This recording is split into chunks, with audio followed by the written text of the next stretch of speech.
할렐루야! 오늘은 세종을, 내일은 대한민국과 온 땅에 전도와 선교의 사명을 감당하는 세종순복음 드림교회입니다. 하나님의 사랑과 은혜가 치유와 응답이 있는 성령 충만한 교회입니다. 구독과 중보기도로 드림가족이 되어보세요. 오늘도 주 안에서 참 좋은 날입니다. 교회는 무엇을 하는 곳인가? 이 제목으로 은혜를 나누고자 하는 것입니다.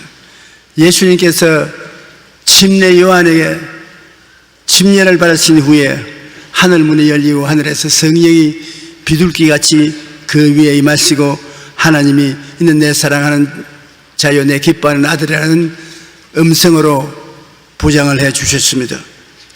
그리고 예수님께서 자기 태어난 동리에 내려가서 안식일에 회당에 들어가니까 예수님에게 성경책을 갖다 주었습니다. 성경책에 예수님은 누가복음 4장 16절로 21절에 있는 말씀을 펼쳐서 그들에게 읽어주었습니다. 예수님은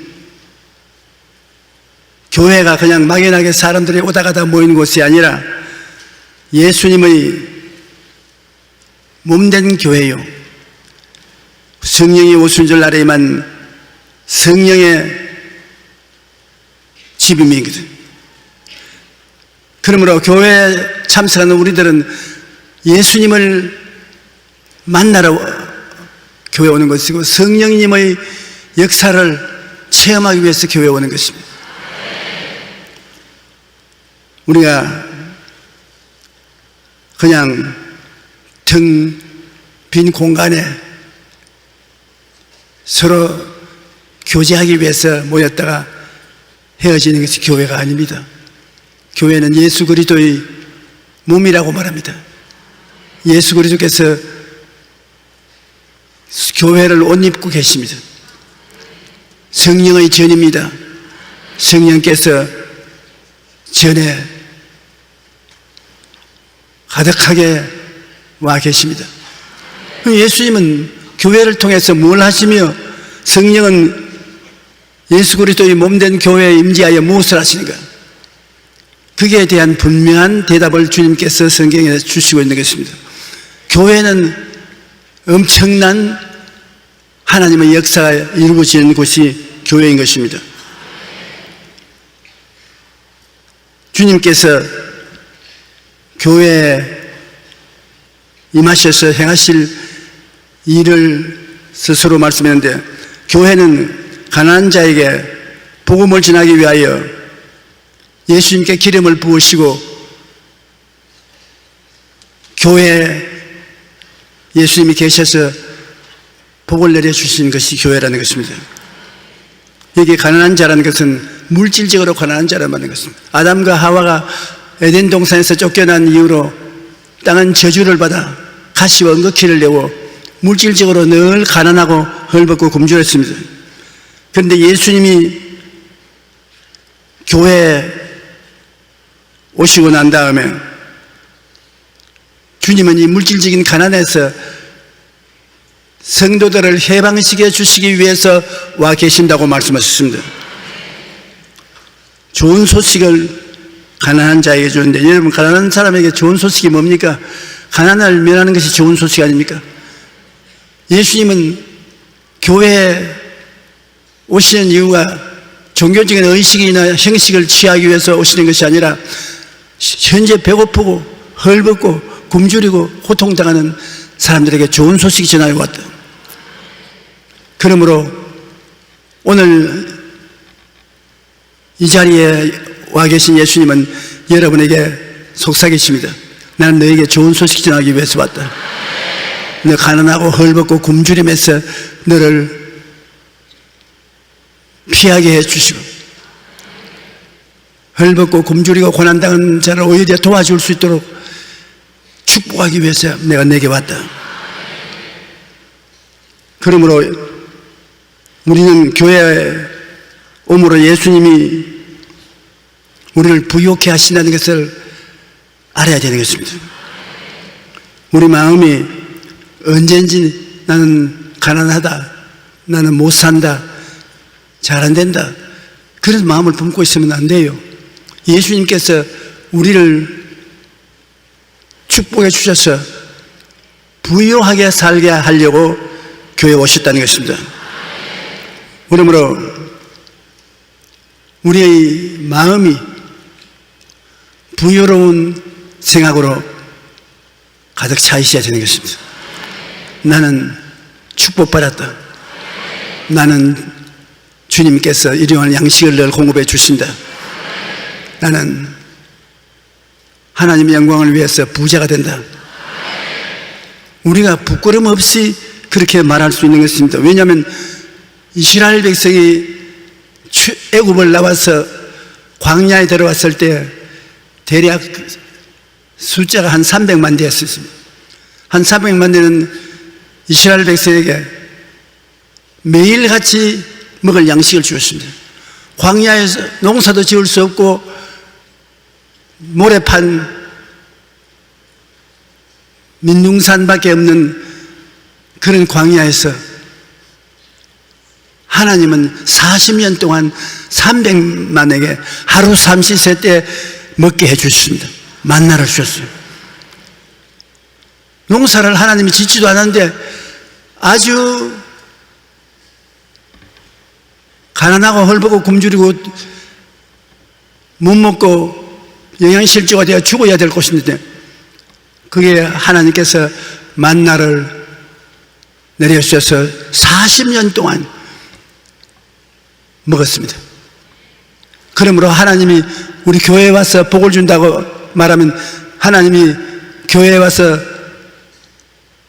어떻게 복을 주시냐? 주님께서 사업장을 주시냐, 농토를 주시냐, 어떻게? 이스라엘 백성에게는 아무것도 없는 곳에서 40년 동안의 만나를 주시는데 하나님이 변화되나요?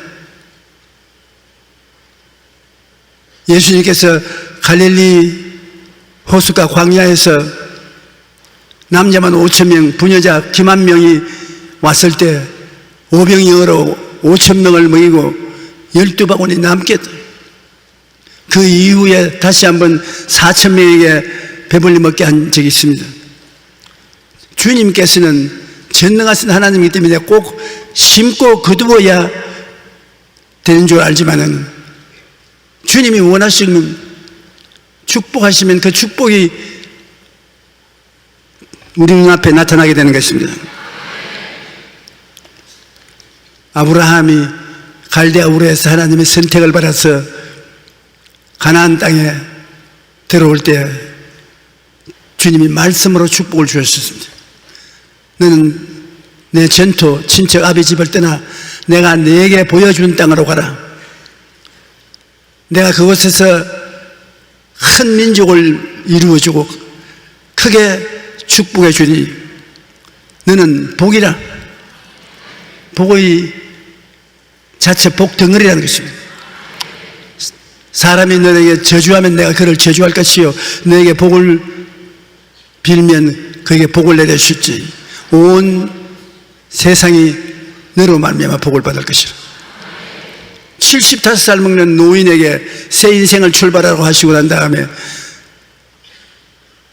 말씀으로 복을 주셨습니다. 말씀으로 복을 받으면 그 말씀이 가는 곳마다 복을 가지고 오는 것입니다.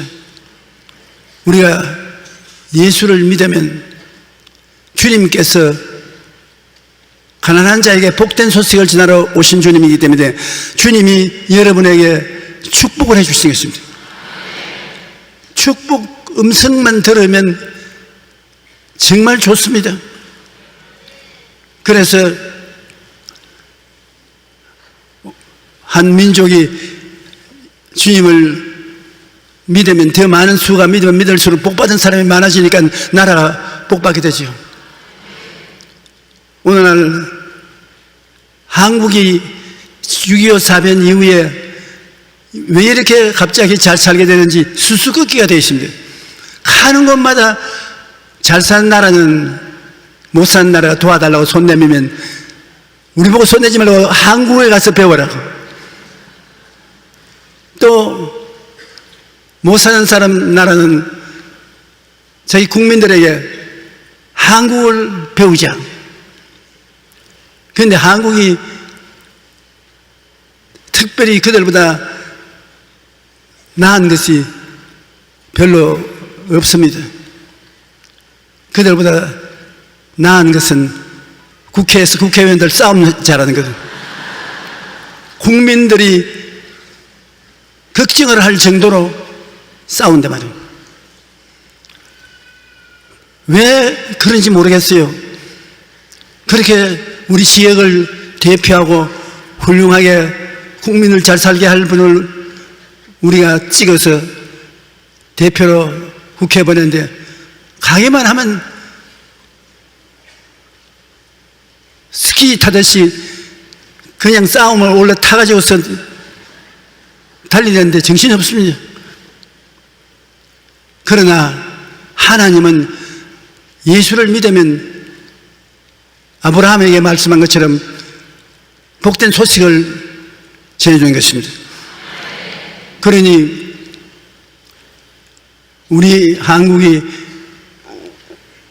70년 해방된 기념을 하는데 우리가 60년 전에 교회가 모여가지고서 우리 한국 기독교인이 100만 명만 되면 하나님이 우리 한국에 축복을 주실 것이라고 목사들이 모여서 말을 했는데 지금 100만 명이 아니라 1000만 명이에요. 그러니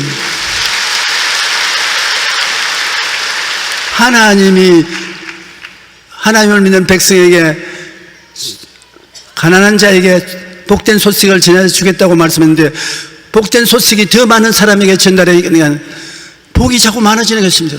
우리가 복받은 것도 예수님을 믿는 성도들 때문에 복받았고 앞으로 복을 받을 것도 성도들이 많아져야 복을 받을 수 있는 것입니다. 남북이 통일되는 것도 우리 한국에 있는 예수 믿는 성도들과 북한 지하에 있는 예수 믿는 성도들이 엎드려 기도하면 눈사람처럼 복이 자꾸 커지기 때문에 나중에는 복이 한국을 하나로 만들어버리는 것입니다. 우리 교회가 한국 통일을 가져오는 기초가 되어야 되는 것입니다. 아무도 끝도 믿지 않는데 그냥 늘 협박하고 공갈하고 싸우다가 통일이 된다. 그렇지 않습니다. 싸워서 통일 절대 안 됩니다. 우리는 한국의 1000만 성도가 마음을 다하고 기적을 기대하고 기도를 함으로 이분들의 헌신과 기도를 통해서 하나님이 복을 주어서 우리나라가 통일될 것입니다. 우리 예수 믿는다는 것은 내 한 사람이 천국 가는 것 그건 말할 필요 없고 그 믿는 사람이 하나님 앞에 복을 받았으므로 그 복이 다른 사람에게 다 전파되는 것입니다. 그래서 지역사회가 복을 받고 나라가 복을 받을 수 있게 되는 것입니다. 고린도후서 8장 9절에 보면은 우리 주 예수 그리스도의 은혜를 너희가 알거니와 부요하신 이로서 너희를 위하여 가난하게 되심은 그의 가난함을 말미암아 너희로 부요케 하려 합니다. 야, 참 놀라운 말씀 아닙니까? 부요하신 자로서 예수님이 천지와 만물을 지으셨으니 말할 수 없이 부유하지요. 부유하신 예수님이 너희를 위해서 가난하게 되시다. 집도 없고 그할 것도 없는 노숙 생활을 하면서 그가 3년 반 동안 목회하시고 십자가에 돌아가시는데 그 부유하신 예수님이 가난하게 되신 것은 그 가난한 일에 우리를 부유케 하려 하시다. 주님께서 여러분 귀에 대놓고 말씀하는 것입니다. 걱정하지 마라. 내가 너를 부유케 하기 위해서 너의 가난을 걸머치고 십자가에서 죽는다. 내가 다 이루었다. 빌립보서 4장 19절에 나의 하나님이 그리스도 예수 안에서 영광 가운데 그 풍성한 대로 너희 모든 쓸 것을 채우리라. 우리가 이 말씀을 읽을 때 우리 마음에 변화가 와야 되고 생활에 변화가 와야 되는 것입니다. 여러분과 나를 위해서 예수님이 가난하게 되시는데, 예수님이 우리를 부유하게 되기 위해서 축복을 해주셨고, 그 다음에는 우리의 생활에 필요한 것을 다 채워주시는데, 이 말씀을 듣고 난 다음에 우리 마음속에 꿈이 달라져야 되는 것입니다. 가난하고 헐벗고 굶주린 꿈이 아니라 주께서 우리에게 축복을 해주셨으므로 만나도 임하고 오병이어 기적도 나타나고 우리가 가난을 벗어나서 오히려 우리 이웃 가난한 사람에게 도움을 베푸는 처지에 있게 되는 우리 자신을 바라본 꿈이 생겨나야 되는 것입니다. 여러분 스스로를 꿈꾸어 볼 때 여러분의 자화상이 축복받은 자화상을 가지고 있으면 여러분의 생활 자체가 달라지는 것입니다. 오늘 우리 주님께서는 예수 그리스도를 통해서 가난한 자에게 복된 소식을 주어서 여러분이 복되게 하는 것이 하나님의 뜻이라고 하는 것을 보여주는 것입니다. 내가 잘 사는 것이 하나님 뜻이 아니다. 가난하고 헐벗고 굶주려서 고난을 받아야 그것이 하나님 뜻이다. 사람들은 그렇게 자꾸 하나님 말씀의 뜻을 자기 중심으로 생각하는데, 하나님이 성경에는 가난한 것이 하나님 뜻이라고 말하지 않습니다. 신명기 28장 12절에 보면 야훼께서 너를 위하여 하늘의 아름다운 보고를 여시사 내 땅에 때를 따라 비를 내리시고 내 손으로 하는 모든 일에 복을 주시니 내가 많은 민족에게 구워줄지라도 너는 꾸지 아니할 것이요. 신명기 28장 12절. 많은 민족에게 구워줄지라도 너는 꾸지 않는다. 복을 받는 것이 하나님의 뜻이다. 젊은 사자는 궁핍하여 줄일지라도 야훼를 찾는 자는 모든 좋은 것에 부족함이 없어요. 젊은 사자가 얼마나 기백이 당당한 것입니다. 젊은 사자는 산과 들에 다니면서 얼마든지 연약한 동물들을 잡아먹습니다. 사자가 굶주리지 않습니다.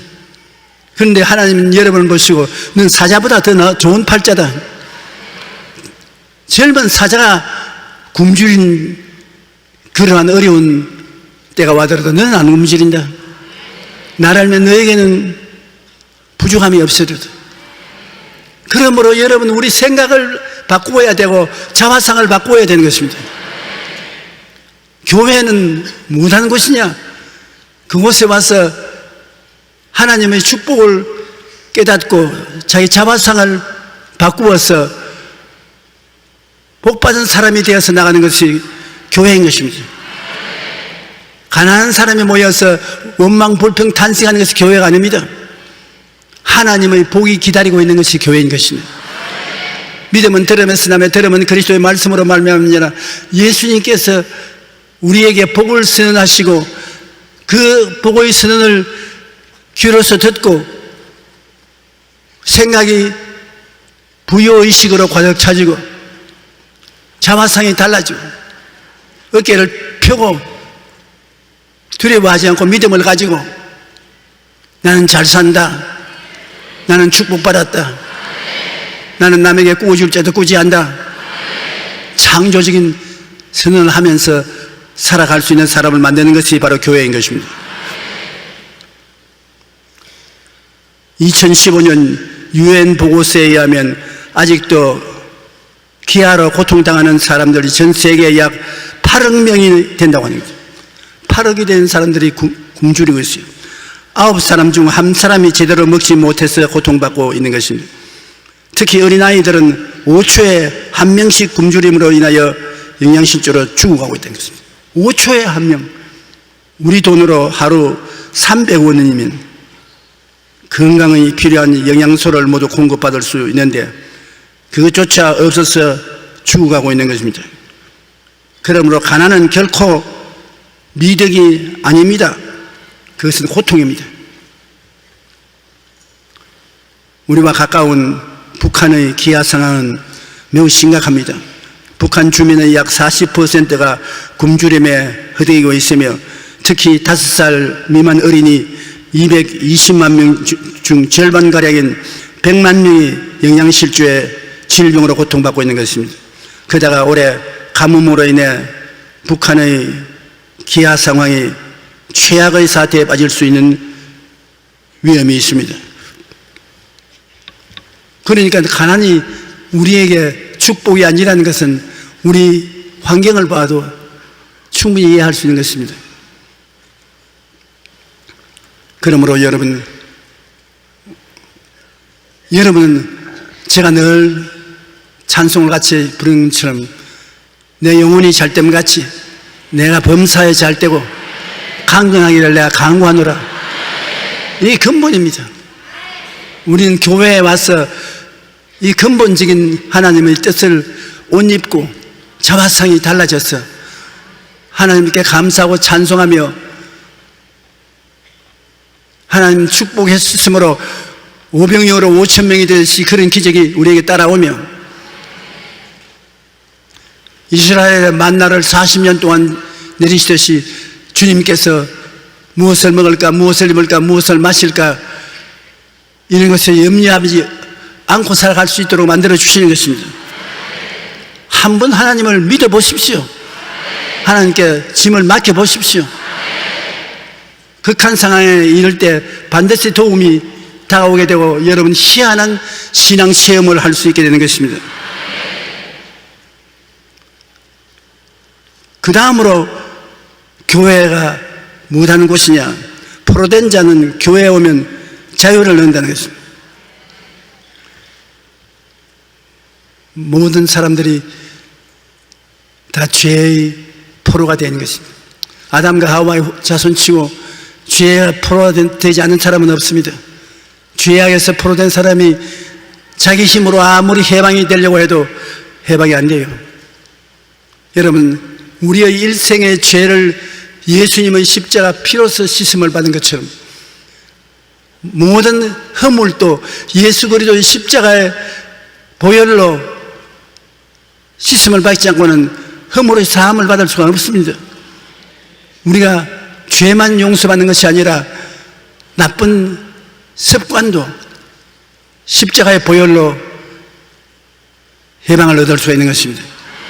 우리 예수 믿는 사람들이 알아야 될 것은 크고 작은 모든 것이 예수의 보혈을 믿음으로 말미암아 해방될 수 있다는 것입니다. 인간의 행위로 되는 것이 아니라 믿음으로 죄사함을 받고 믿음으로 허물을 벗어버리고 믿음으로 영혼이 잘되고 범사에 잘되며 강건하고 생명을 얻되 풍성히 얻고 믿음으로 주의 품에 안겨서 갈 수 있는 것입니다. 로마서 8장 1절로 2절에 그러므로 이제 그리스도 예수 안에 있는 자에게는 결코 정죄함이 없나니 이 그리스도 예수 안에 있는 생명의 성령의 법이 죄와 사망의 법에서 너를 해방하였습니다. 해방받은 우리가 여기 앉아 있는 것입니다. 우리가 일본 사람 치하에 36년 동안 나라를 잃어버리고 정말 인간 이하의 대접을 받았고 식민지 종으로 살았습니다. 그러나 해방이 다가오자 우리 국가와 민족이 자주 독립을 얻게 된 것처럼 예수 그리스도의 십자가 보혈과 생명과 성령의 역사로 말미암아 죄와 불의와 모든 나쁜 습관을 깨끗이 씻음을 받을 수 있는 것입니다. 갈라디아서 5장 1절에 그리스도께서 우리를 자유롭게 하시려고 자유를 주었으니 그러므로 굳건하게 서서 다시는 종의 멍에를 매지 말라. 그러므로 십자가에 못 박히신 예수 그리스도의 은혜와 보혈의 권세를 깊이 믿어야 되는 것입니다. 우리 예수 믿는 사람의 가장 위대한 은혜는 믿는 것입니다. 믿음 이외에 우리가 뭐 선한 행위를 함으로 말미암아 하나님께 불쌍히 능을 받아서 구원을 받는다고 생각하는 것은 얼토당토한 일인 것입니다. 우리는 죄를 짓고 불의하고 추악하고 버림을 받아야 마땅함에도 불구하고 예수님의 십자가 보혈로 깨끗이 씻음을 받았다. 의롭다함을 입되 평생에 죄를 한 번도 안 지은 사람같이 의롭다함을 입고 그리스도를 통해서 천국에 갈 수 있게 되었으니 얼마나 감사합니까? 마귀는 우리가 여러 가지 나쁜 습관으로 포로를 삼습니다. 우리 인류 문명은 날이 갈수록 발전을 거듭하지만 인간은 여전히 죄의 포로가 되어 살아가고 있는 것입니다. 최근 도박 중독이 게임 중독이니 하는 심각한 사회 문제가 일어나고 있는데 우리나라 불법 도박 규모가 1년에 얼마 된 줄 압니까? 우리 한국의 동포들이 1년 동안에 도박에 쓰는 돈이 100조 원입니다. 100조 원이요. 그런 올바르게 쓰면 우리 사회가 얼마나 밝고 맑고 환하게 될 것이며 산업이 얼마나 크게 발전할 수 있지 않겠습니까? 근데 100조 원이라는 돈을 도박에 다 날린다. 탐욕을 가지고서 일 안 하고 공짜로 돈 벌어먹고 살겠다고 그렇게 하는 것입니다.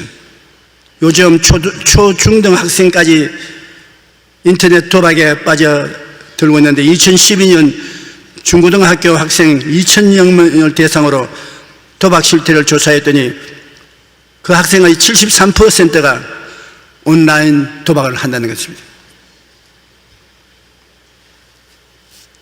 그게 도대체 뭐 온라인 도박을 하는지 모르겠어요. 난 그걸 안 배워보니까 어떻게 하는지도 모르겠습니다. 그러므로 이런 모든 죄악을 사람의 힘으로 안 돼요. 주님께 의지하면 주님이 이 죄를 멸하여 주겠다는 것입니다. 우리가 교회가 더 젊은이들을 위해서 손을 활짝 펴 그들을 붙잡아 줘야 되는 것입니다. 왜냐하면 우리의 생활을 죄악의 유혹에서 건져내 줄 힘은 예수 그리스도의 십자가 보혈밖에 없기 때문인 것입니다. 힘이 있어야 돼요. 아무리 도박 안 하려고 해도 자꾸 끌려가는 것을 누가 막을 수 있는 것입니까? 막지를 못해요. 그러나 예수 십자가 바라보고 주님께 부르짖어 기도하면 십자가에서 나오는 하나님의 능력이 그것이 이길 수 있는 힘이 되는 것입니다. 나는 우리 집에서 나와서 한쪽 골목을 돌아오는데 그 골목에 꼭 젊은이들이 숨어서 담배를 피우고 있습니다. 추운 데는 벌벌벌 떨어가면서 담배를 피우고 더울 때는 일하고서 담배 피우고 있습니다. 그 담배를 피우면은 건강에 해롭다는 것은 모두 다 알고 있어요. 폐암이 걸릴 수 있는 위험이 있다. 너는 폐암에 걸릴지 몰라도 나만은 안 걸린다고 생각하고서 담배를 피우는데 담배를 못 끊어요. 그런데 성경에는 예수 그리스도의 성령의 능력이 죄와 사망의 법에서 해방시켜 준다고 하시는 게 적극적으로 주님께 나와서 주님, 저 담배 못 끊을 수가 없습니다. 주님이 끊어 주십시오. 그러면 주님께서 끊어 주시는 것입니다. 구하라 주실 것이요 찾으라 살 것이요 문을 두드리라 열릴 것이요 내가 없는 것은 구하지 아니하며 구하여도 얻지 못하면 잘못 구함이라고 해요. 탐욕을 버리고 주님께 솔직히 구하면 오늘날 주님께서 영혼만 구원해 주는 것이 아니라 모든 우리를 부여잡는 허물들도 제하여 주시는 것입니다.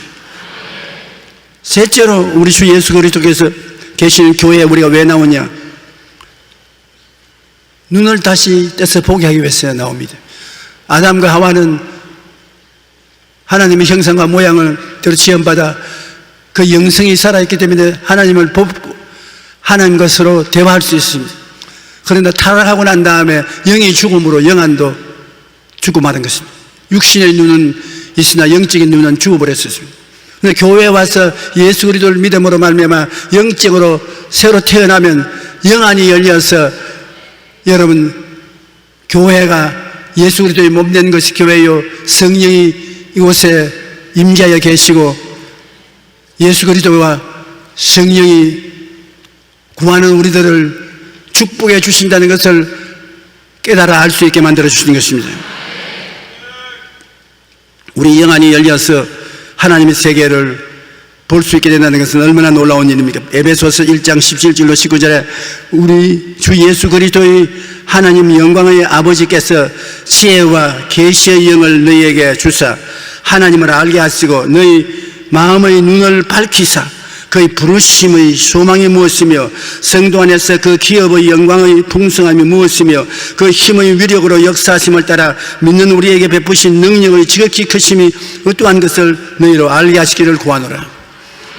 엄청난 하나님의 은혜를 우리가 영안을 가지고서 깨닫고 알게 되고 믿게 되고 구하게 되고 우리의 생활은 교회를 통해서 천국 생활을 할 수 있게 된다는 것입니다. 우리 눈을 다시 떼서 하나님이 우리를 위해서 예배해 놓으신 영광을 소유해야 되겠습니다. 그 다음에는 교회에 오면 교회는 눌린 자를 자유케 하는 역사를 베풀어 주시는 것입니다. 질병은 삶의 자유를 빼앗아갑니다. 성령께서 교회에 참석한 성도들을 자유케 하십니다. 마귀가 억압하여 병이 들게 함으로 마귀를 쫓아내고 병을 고치시는 그런 역사를 하나님이 베푸시는 것입니다. 하나님은 병을 굉장히 미워하십니다. 예수 그리스도께서 3년 반 동안 이 땅에서 목회하시는데 병든 자의 병을 안 고쳐준 적이 없습니다. 먼 곳에까지 병 고쳐달라고 하면 출장을 가서 병을 고쳐주셨습니다. 제자들에게도 회개하라 천국이 가까이 왔다 하고 가는 곳마다 병든 자를 고치고 귀신을 쫓아내라고 한 것입니다. 기독교는 병 고치는 종교인 것입니다. 교회는 병든 자들이 와서 기도하고 치료를 받는 장소가 교회인 것입니다. 오늘날 의사 선생님이 열심히 해서 많은 병을 고쳐주신 것을 감사하게 생각합니다. 그러나 인간의 힘으로 안 될 때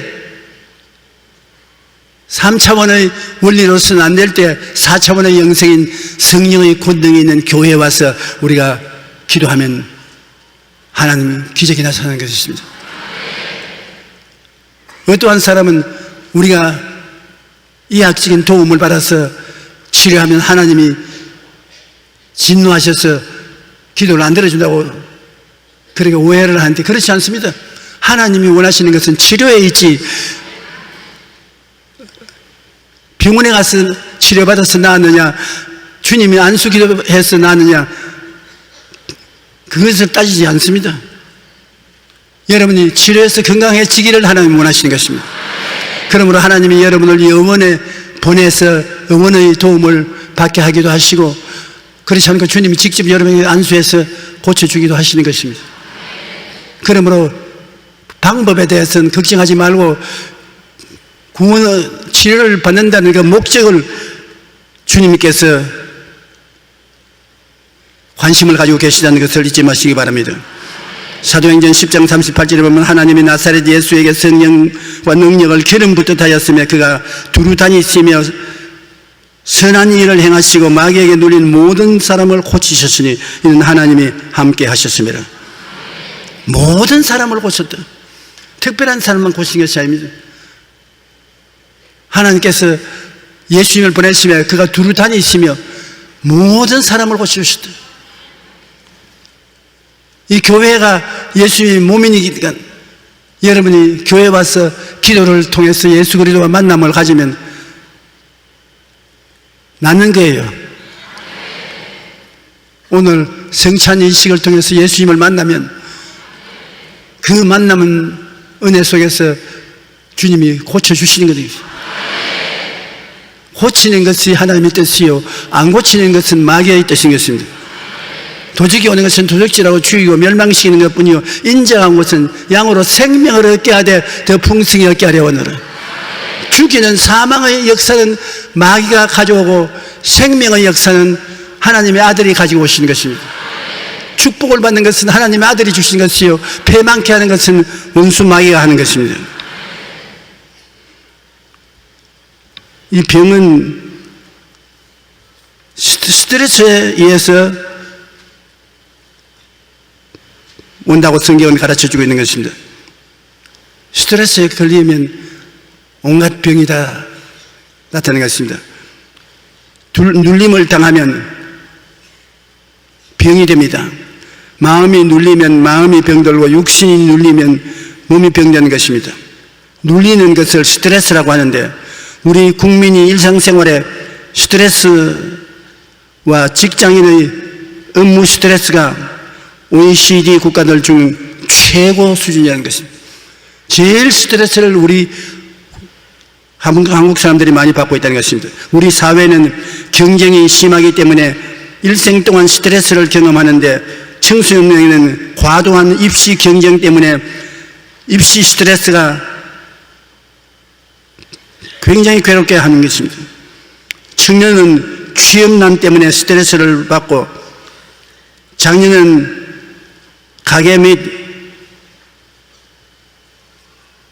빚이 너무 많으므로 업무상 스트레스를 받고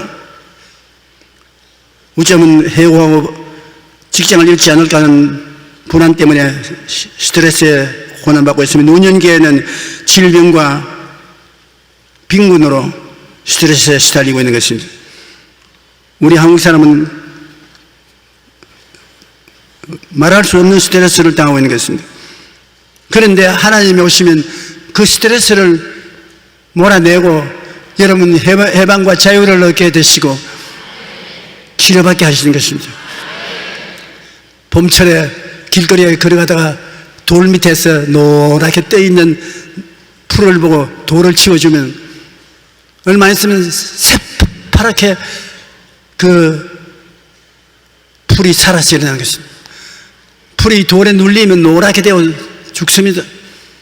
여러분 마음도 노랗게 되고 몸도 노랗게 되고 생활이 노랗게 되는 것은 스트레스 때문에 사람의 힘으로 스트레스를 벗어나지 못하지 않습니까? 근데 교회에 와서 주님을 만나면 주님이 스트레스를 다 벗겨서 치워버린 것입니다.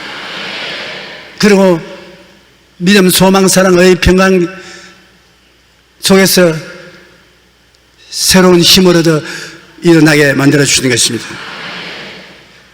그리고 교회에 오면 하나님의 은혜를 우리가 깨닫게 되는 것입니다. 하나님께 나오는 궁극적인 목적은 구원을 얻어 천당 가는 것인데 세상 사람들은 우리가 구원을 얻기 위해서 의로운 삶을 살아야 하고 행위를 정직하게 해야 한다고 하나 행위로 구원받을 사람은 한 사람도 없습니다. 그래서 예수님이 오셔서 인간을 대신하여 고난을 받으시고 믿음으로 하나님의 은혜로 구원을 받는 것을 선포하는 것입니다. 인간은 이 땅에 태어나서 천진난만한 시대에 아담과 하와가 살았으나 죄를 짓고 난 다음에는 양심시대가 되어 양심대로 살다가 그 다음엔 율법을 주셔서 율법시대가 다가왔고 지금은 예수님을 통해서 은혜의 시대에 살고 있는 것입니다. 천진난만한 시대, 사람은 천진난만하게 살았습니다. 그러나 양심 시대가 왔는데 양심대로 살지 못했고, 율법 시대가 왔는데 율법을 다 어기고, 어떻게 해야 하나님 앞에 인정을 받고 살겠습니까? 예수 그리스도의 십자가 보혈을 통해서 이제 믿음으로 은혜를 받아서 구원받는 은혜의 시대에 우리가 살고 있습니다. 여러분은 지구상에 살아온 사람들 중에 가장 운명이 좋은 시대에 여러분 살고 있는 것입니다. 갈라디아서 2장 16절에 보면 사람이 이롭게 되는 것은 율법의 행위로 말미암이 아니요, 여러분이 좋은 일을 한다고 구원받는 거 아닙니다. 율법의 행위로 말미암는 것이 아니요, 오직 예수 그리스도를 믿음으로 말미암은 줄 알므로 우리도 그리스도 예수를 믿나니 이는 우리가 율법 행위로서가 아니고 그리스도를 믿음으로 의롭다 함을 얻으려 함이라. 율법 행위로서 의롭다 함을 얻을 육체가 없나니라. 야, 나는 너보다 낫다, 거짓말 너보다 좀 적게 하고 탐욕도 너보다 적고 그래도 덜 교만하게 너보다 낫다. 여러분, 하나님은 오늘날 더 낫다 저 못하다 계산하지 않습니다. 자관에 죄는 조그마한 것도 죄요, 많은 것도 죄입니다. 죄의 값은 사망이요, 하나님의 은혜는 보혈을 통해서 영생인 것입니다. 그러므로 자랑할 것이 없습니다. 에베소 2장 8절처럼 너희는 그 은혜에 의하여 믿음으로 말미암아 구원을 받았으니 이것은 너희에게서 난 것이 아니요 하나님의 선물이라. 이제 추석 선물 줄 때가 오지 않습니까? 추석이 되면 선물 주고, 여러분께서 그 안에 편지에 계산해가지고서 이 얼마짜리 선물인데 갚을 수 있으면 갚으세요, 그렇게 해서 선물을 줍니까? 선물에는 그런 조건이 붙어 있지 않습니다. 무조건하고 공짜로 주는 것입니다. 받아 주세요 하고. 저는 명절이 다가오면은 내게 선물로 반드시 주는 분이 있습니다. 김장한 목사. 김장한 목사 참 명절은 잊어버리지 않고 외국에 있을지라도 선물 꾸러기를 주는데, 선물을 공짜 받으니까 좋긴 좋지만은 자꾸 갖다 주니까 사람은 마음에 부담이 되는 것입니다. 안 주면 좋겠어. 그러나 하나님의 선물은 그렇지 않습니다. 하나님은 예수 그리스도의 생명을 대속으로 내놓고 난 다음 그 은혜로 우리를 구하는 것이기 때문에 믿기만 하면 되는 것입니다. 하나님께 감사하고 믿고, 너무너무 감사하지 않습니까? 그 은혜를 인하여 믿음으로 말미암아 구원을 얻었으니 이것이 우리에게서 난 것이 아니요 하나님의 선물이라. 행위에 말미암은 것이 아니니 그러므로 자랑할 것이 없느니라. 주님만 믿기만 하면 구원이 다가오는 것입니다. 고린도후서 6장 2절에 이르시되 내가 은혜 베풀 때 너에게 듣고 구원의 날에 너를 도왔다 하였으니 그러나 지금은 은혜 받을 만한 때요 지금은 구원의 날이라. 오늘날 우리가 살아있을 지금이 은혜와 구원을 받는 때인 것입니다. 교회는 무엇을 하는 곳이며 왜 와야 되는가를 예수님께서 분명히 설명하셨습니다. 교회는 그냥 텅 빈 모임을 위한 공간이 아니라 예수님의 이름을 붙인 성령님의 전인 것입니다. 교회에 오는 사람들이 반드시 알아야 할 사항은 주님께서 해명하셨고, 예수님은 어제나 오늘이나 영원토록 동일하시고 우리와 함께 임재하여 계시므로 우리는 교회의 살아있는 역사 속에 예배드려야 되는 것입니다. 교회는 예수님의 몸이요 성령님의 전이라. 예수 그리스도는 어제나 오늘이나 영원토록 동일하시고 성령도 동일하시겠네. 여기 와서 예수님을 만나고 성령 충만해지고 죄 사함을 받고 마귀를 쫓아내고 저주에서 해방되어 축복을 받고 은혜를 받아 천국을 선물로 가슴에 품고 매일매일 성령의 도우심을 받아 죄악을 씻고 주님 나라를 앙망하는 그곳이 교회인 것입니다. 우리 하나님 아버지와 예수 그리스도와 성령 삼위일체 하나님이 눈에 안 보이지만은 여러분 4차원의 영성을 생각과 꿈과 믿음과 창조의 선언으로 이루어진 4차원의 영성을 통해서 우리는 기적을 체험할 수 있게 되는 것입니다. 하나님은 오늘 여러분에게 기적 주시기를 원하시니 믿음으로 기적을 받아들이시기 되시기를 주의 이름으로 축원합니다. 다 같이 고개 숙여주시기 바랍니다. 여러분 중에 예수를 안 믿거나 믿다가 타락한 사람은 오늘 당장 예수를 믿고 하나님의 기적을 체험해야 되는 것입니다. 오늘 회개하고 돌아오기를 원하는 사람, 처음 믿기 원하는 사람 그 자리에 일어나십시오. 빨리 일어나십시오. 하나님께서 여러분을 부르시고 계십니다. 감사합니다. 일어난 여러분, 하나님이 여러분을 사랑하십니다. 이 기도를 따라해 주시기 바랍니다. 사랑하신 하나님, 저는 죄인입니다. 어디에서 와서 왜 살며 어디로 가는지 알지 못하고 방황하며 살았습니다. 저희 죄를 위하여 십자가에서 죽으시고 부활하신 예수님을 제 구주로 모셔드립니다. 저는 하나님의 자녀가 되었습니다. 지금부터 영원토록 주님과 함께 살겠습니다. 예수님 이름으로 기도드립니다. 아멘. 축하합니다. 여러분이 구원을 받았습니다. 예배가 필요한 후에 반영 후에 꼭 출석하시기 바랍니다. 오늘 우리는 극적으로 하나님을 만나는 시간인 것입니다. 예수 그리스도의 살을 먹고 피를 마시고 예수님이 내 안에, 내가 예수님 안에 들어가는 체험을 하는 것입니다. 여러분께서 오늘 이 성찬을 통해서 그리스도를 만나고 그 그리스도가 여러분 생애 속에 그냥 들어와 있는 것이 아니라 마귀를 내어 쫓고 병을 고치고 저주를 제하여 버리고 하나님의 축복을 주시는 역사하는 하나님으로서 오늘 여러분하고 만나기를 바랍니다. 우리 주여 세 번 부르고 통성으로 기도하십시다. 주여, 주여, 주여. 살아계신 아버지 하나님, 예수 그리스도는 어제나 오늘이나 영원토록 동일하십니다. 예수님께서 우리 죄악과 질병과 저주와 낭패와 실망을 대신 짊어지고 우리에게 자유와 해방을 주셨으며 영생과 기쁨을 주신 것을 감사합니다. 사랑하신 아버지 하나님, 예수 그리스도의 피 흘리신 은혜로 우리를 구원해 주신 아버지 하나님 감사합니다. 성령께서 모든 사람 속에 그하여 하나님의 기적이 넘쳐나도록 도와주시옵기 간절히 기도합니다.